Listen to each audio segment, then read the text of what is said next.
ఈ కార్యక్రమానికి ఎంతో పెద్ద మనసుతో పిలవగానే వచ్చినటువంటి శ్రీ ఓలేటి పార్వతీశం గారు అసలు చాలా వరకు అతిథులు అంటే అసహనాన్ని ప్రదర్శిస్తారు, ఏంటి లేట్ అయిందని. కానీ మనం టెన్షన్ పడుతుంటే సార్ ఓదార్స్ తన కార్యక్రమమే అన్నంతగా ఇన్వాల్వ్ అయినందుకు ప్రత్యేక కృతజ్ఞతలు సార్. చాలా చాలా థ్యాంక్స్.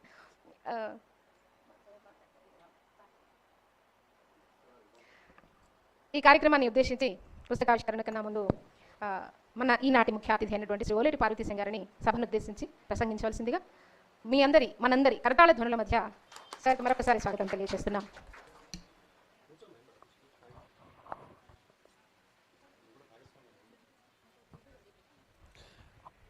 అందరికీ నమస్కారం. అమ్మలగన్నయమ్మ ముగురమ్మల మూలపుటమ్మ చాలా పెద్దమ్మ సురారులమ్మ కడుపు ఆరడి పుచ్చినయమ్మ తన్నులో నమ్మిన వేల్పుటమ్మల మనమ్ముల నుండెడియం దుర్గ మాయమ్మ కృతాబ్ధినిత్సుత మహత్వ కవిత్వ పటుత్వ సంపదల్. ఒక అమ్మ సమక్షంలో మరొక అమ్మ గురించినటువంటి నుతి. సాయివనంలో సాహిత్యం. ఇటీవలి కాలంలో అందివస్తున్న ఈ అధునాతనమైన సాంకేతికమైనటువంటి పరిజ్ఞానాన్ని ఆధారం చేసుకుని కవులను కవయిత్రులను ఒక వేదిక మీదకు చేర్చాలనేటువంటి ఒక బీజావాపన సదృశ్యమైనటువంటి సంకల్పం ఈవేళ ఒక వృక్షంగా మారింది. దానికి కారణం సుజాతమ్మ సంకల్పం. నిజానికి ఇది ఒక విశేషమైన సందర్భంగా నేను భావన చేస్తూ ఉన్నాను. దానికి సంబంధించిన లేదా ఆయన సంచరించినటువంటి ప్రాంతాలలో ఉండేటువంటి జ్ఞాపకాలేమైనా మరుగుపడిపోతే వాటిని వెలుగుకి తెచ్చి ఈనాటి ఈ తరానికి అందించాలని తపన పడుతున్నటువంటి ఒక ధన్యజీవి శ్రీనివాస్. ఆయన కృషి ముందు తరాలకు స్ఫూర్తిదాయకం కావాలి. ఎందుకంటే శ్రీనాథుడు అంటే ఎటువంటి కవి? సీసపద్యం అంటే శ్రీనాథుడు గుర్తొస్తాడు. దీనారు టంకాల తీర్థమాడించితి దక్షిణాధీసు ముత్యాలశాల పలుకుతోడైతి ఆంధ్ర నైషధ మహాకావ్య నిర్మాణ సందర్భమున పగులగొట్టించితి వివాద ప్రౌఢి గౌడడిండిమ భట్టు కంచుడక్క అని రాస్తాడాయన. ఇవన్నింటికి ఎవరు తోడంటే సరస్వతి తోడు అంటాడు. ఆమె కృప లేకపోతే నేను ఇంత కార్యక్రమం చేసేవాడిని అని. అంచేత శ్రీనాథుడు అంతటి మహానుభావుడే అమ్మ తోడు లేకపోతే నేను చేయలేను అన్నాడు. కనుక అటువంటి వ్యక్తిని వేళ మనం గౌరవ అతిథిగా ఇక్కడికి ఆహ్వానించుకోవడం అనేది ఈ సభకు ఒక ఇతోధిక గౌరవంగా నేను భావన చేస్తున్నాను.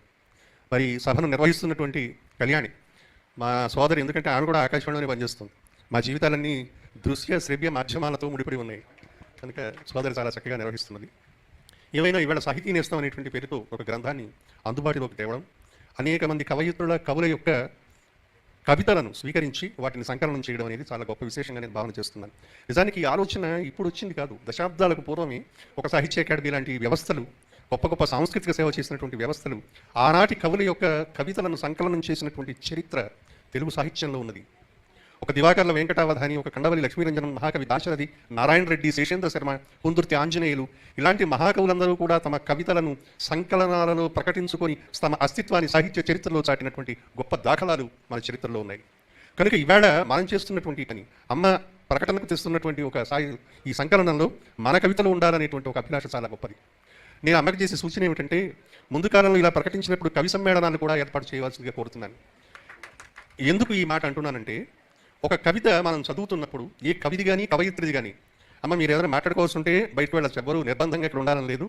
అంచేత ఒక కవిత మనం చదివినప్పుడు కలిగేటువంటి ఒక అనుభూతి వేరు. అది నన్నయ్య కవిత్వం పద్యం కావచ్చు, ఒక నారాయణ రెడ్డి గారి కవిత కావచ్చు, దాశరథి కవిత కావచ్చు, ఏదైనా కావచ్చు. కానీ అదే కవిత్వాన్ని మనం ఆ కవి గొంతులో విన్నప్పుడు ఉండేటువంటి భావోద్వేగాన్ని ఇతరత్ర అనుభవించలేము. అక్షరముఖంగా ప్రతి కవి తనలో కలిగినటువంటి భావోద్వేగాన్ని అక్షరాల్లో నిక్షిప్తం చేస్తాడు. కానీ దాన్ని ఒక కాగితం పట్టుకున్న పుస్తకం పట్టుకున్న మనం చదువుతున్నప్పుడు, ఒక వాట్సాప్ స్మార్ట్ ఫోన్లో చదువుతున్నప్పుడు ఆ రకమైన భావోద్వేగం మనలో ప్రవహించదు. దాన్ని కొంత జీర్ణించుకుంటే అందగించేటువంటి విషయం వేరు. కానీ అది జీర్ణమై మనలో ప్రవహించాలంటే ఆ గొంతులో వినాలి. మీరు ఎవరైనా ఒక దివాకర్ల అవధాని గారు చదువుతుంటేనో, విశ్వనాథ సత్యనారాయణ గారి పద్యం చదువుతుంటేనో, ఒక శ్రీశ్రీ తన కవిత్వాన్ని చదువుతుంటేనో, ఒక ఆరుద్ర తన కవిత్వాన్ని చదువుతుంటేనే విని ఉంటే ఈ భావోద్వేగం ఏమిటో మీకు అర్థమవుతుంది. కనుక ఇవాళ తరంలో కూడా కవులు కానీ కవయిత్రులు కానీ తమ రచనలు చేసేటప్పుడు ఏ భావోద్వేగాన్ని తమ కవిత్వంలో నిక్షేపం చేస్తున్నారో అది వాళ్ళు అక్కడ నిలబడి చదువుతున్నప్పుడు మనం దాన్ని ఆస్వాదించగలం. ఇంతమందిని సమకూర్చుకుని ఈ ప్రేక్షక సమక్షంలో అటువంటి అవకాశాన్ని మీరు కవికి కానీ కవయిత్రికి కానీ కనిపిస్తే, వాళ్ళు ఇచ్చినటువంటి కవితను వాళ్ళే చదివి వినిపించడం ద్వారా దాంట్లో ఏ ఉద్వేగాన్ని నిక్షేపించారో అది మనకు అందించేటువంటి ఒక అవకాశం దొరుకుతుంది. కనుక ఒక అచ్చులోకి తెచ్చే కవితా సంకలనాలు ఇలా జరుగుతున్నాయో, సమాంతరంగా ఆ కవుల కవయిత్రుల కవి సమ్మేళనాల నిర్వహణ కూడా ఒక ఉదాత్తమైన స్థితిని కలిగిస్తుంది ఇవాళ సమాజానికి అని వారికి నేను సూచన చేస్తూ, బహుశా ముందు తరంలో కూడా ఇటువంటి కార్యక్రమాలు జరుగుతాయని, ముఖ్యంగా సాయివనంలో సాహిత్యం అని పెట్టుకున్న కారణంగా ఇవాళ భక్తి అనేటువంటి మార్గానికి ఆధునిక యుగంలో కనిపిస్తున్న దేవుడు ఎదురుగుండానే ఉన్నాడు సాయి. వెదురు గొంతులో వేణువు నీవే, వెదురు గొంతులో వేణువు నీవే, మట్టి బొమ్మలో ఊపిరి నీవే, మట్టి బొమ్మలో ఊపిరి నీవే, ఊదేవెందుకని ఊదేవెందుకని ఊపిరి నిలిపేవెందుకని, తెలియదు నీ మాయ బ్రోవుము సాయి, తెలియదు నీ మాయ బ్రోవుము సాయి. అలా ఒక వెదురు గొంతులో గాలిని నింపడం వల్ల మధుర రాగాన్ని సృష్టించాలన్నా ఆయన ఉండాలి. ఇవాళ మట్టి బొమ్మలో ఈ ఊపిరి నిలబడాలన్నా ఆయన ఉండాలి. ఆ ఊదడం ఆకిన ఇక్కడ ఊపిరి నిలిపివేసిన రెండు ఆ సాయి పరమాత్మని చేతిలో ఉన్నాయన్నటువంటి సూత్రాన్ని అంగీకరిస్తున్నటువంటి కాలం. ఆ పని ఎందుకు చేస్తాడో, ఈ పని ఎందుకు చేస్తాడో పరమార్థం మనకి తెలియదు.